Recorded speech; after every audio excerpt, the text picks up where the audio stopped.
Everyone, मैं हूं Kumar Sanju sir.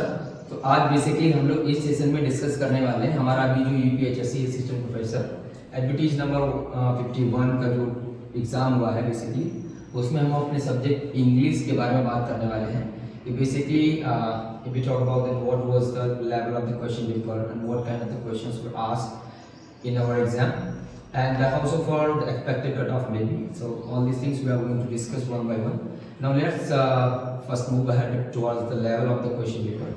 तो अगर सिंपल सी बात की जाए क्वेश्चन पेपर की, तो इस बार का जो क्वेश्चन पेपर जिसने भी डिज़ाइन किया था, क्वेश्चंस को बनाने का जो तरीका था बेसिकली बहुत ही स्टैंडर्ड था और पेपर को लेंदी बनाया गया था क्योंकि इस बार के क्वेश्चन पेपर में कुछ नई चीज़ें थी। जैसे कि आपने देखा होगा कि बेसिकली उसमें एसर्शन वगैरह था।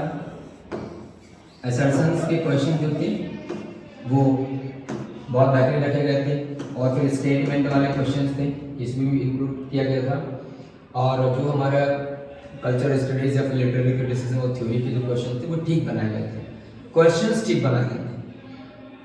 लेकिन आपने जब क्वेश्चन पेपर को देखा होगा तो आपने एक चीज़ नोटिस की होगी कि जो ऑप्शंस दिए गए थे बेसिकली वो एकदम मतलब हमारा क्वेश्चन क्या पूछ रहा है और उसमें ऑप्शंस ऐसे रखे गए थे कि यार एकदम डाइवर्स हो, क्वेश्चन के हिसाब से क्लोज ऑप्शंस नहीं दिए गए थे।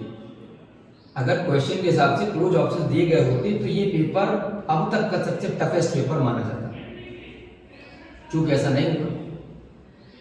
अगर जिस बंदे ने क्वेश्चन को सही से पढ़ लिया और ऑप्शन को सही से देखा है बिना पैनिक हुए, तो उसने आराम से एलिमिनेट करके ऑप्शंस को टिक कर दिया होगा। तो ऑप्शंस दूर में दिख रहे थे कि भाई मैं ही हूँ, हमें ही लगा दूँ, इस प्रकार का पेपर बनाया गया। तो जितने भी ऑप्शंस रखे हैं, in spite of being the tough question paper, right, it was not a tough question paper. Why? Because of the worst given options को सही से डिजाइन नहीं किया गया था।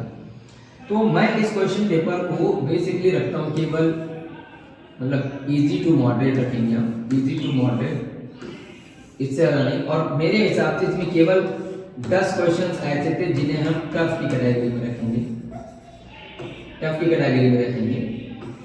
केवल 10 ही क्वेश्चन मुझे ऐसे लगे। बाकी आप देख रहे हैं क्या मतलब जिस बंदे ने नेट पीएचडी जेआरएफ करके रखा हुआ है यार, उससे अगर तुम एज वाइज क्वेश्चन पूछ रहे हो, अगर एज का मतलब जैसे आपने विक्टोरियन एरा का क्वेश्चन रखा, वहाँ पर रोमांटिक एरा का क्वेश्चन रखा, तो वो आप मतलब ठीक है आपने पूछा है, लेकिन उसमें वो बेसिक चीज़ें पूछती हैं। रोमांटिक एरा में कोई बंदा पढ़ रहा है नेट क्वालिफाई का, उसे नहीं पता होगा यार इसमें इमोशंस है, इमेजिनेशन है।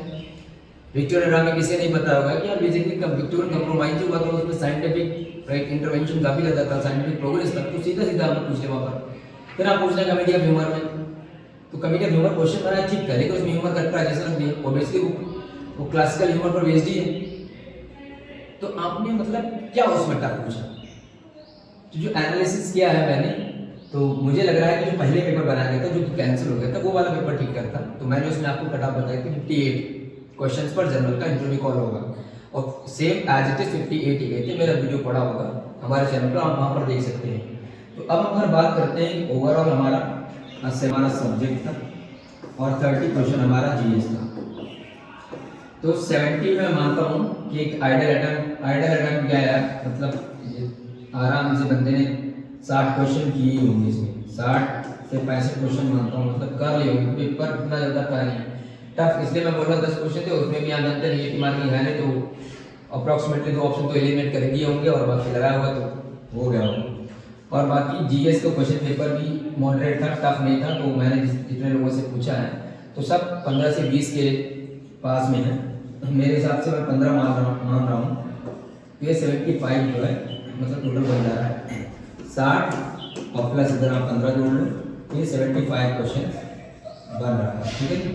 अब यहाँ पर ध्यान रखने वाली बात यह है कि जो हमारा आईडी के लिए कॉल होने वाला है, आईडी के लिए वो हमारा जनरल कैटेगरी बता रहा हूँ, जनरल में 65 रहेगा और बेसिकली ओबीसी का मान के चलिए 62 क्वेश्चन ओबीसी रहेगा और एससी के लिए बता दे रहा हूँ वही आपका 57 से 58 मान ले रहा हूँ, ये एससी का आपका हो जाएगा। ठीक है जी, ये इंटरव्यू कॉल है। फाइनल कॉल की बात करते हैं, फाइनल आपका जिस बंदे का 70 प्लस में आ रहा है, मतलब 72 का 2, ठीक है जी, प्लस में जिसका बनने का है वो फाइनल सिलेक्शन में होगा। ठीक है, ये मैं जनरल कैटेगरी से बता रहा हूँ, बाकी अपना देख लेना। जिसका 72 प्लस क्वेश्चन जा रहा है वो फाइनल उसका सिलेक्शन होगा। ठीक है, और कट ऑफ आपका आईबी के लिए मैंने यहाँ बता दिया। ये नीचे नहीं होगा, ये एक क्वेश्चन ऊपर जा सकता है, लेकिन 65 में है तो आप आईबी की तैयारी कर सकते हैं। ओवरऑल ये हमारा एनालिसिस था, और बाकी ये इसमें मैंने आपको ऑलरेडी बता दिया कि 15 एक आइडियल अटैम्प्ट था, 15 से ज़्यादा लोगों ने भी किए हुए हैं। तो जिन्होंने किए वो बेसिकली मेरिटोरियस बच्चे रहेंगे। ठीक है, उनका तो हमेशा आगे रहेगा। ये मैं आपको एक मैक्सिमम से मिनिमम की तरफ जो कट ऑफ आती है उसके बारे में मैंने आपको बताया हुआ है। तो ये मोटा मोटा सा है। आशा करते हैं आपको एनालिसिस अगर अच्छा लगे तो लाइक कमेंट शेयर करना ना भूलें। जय हिंद, जय भारत।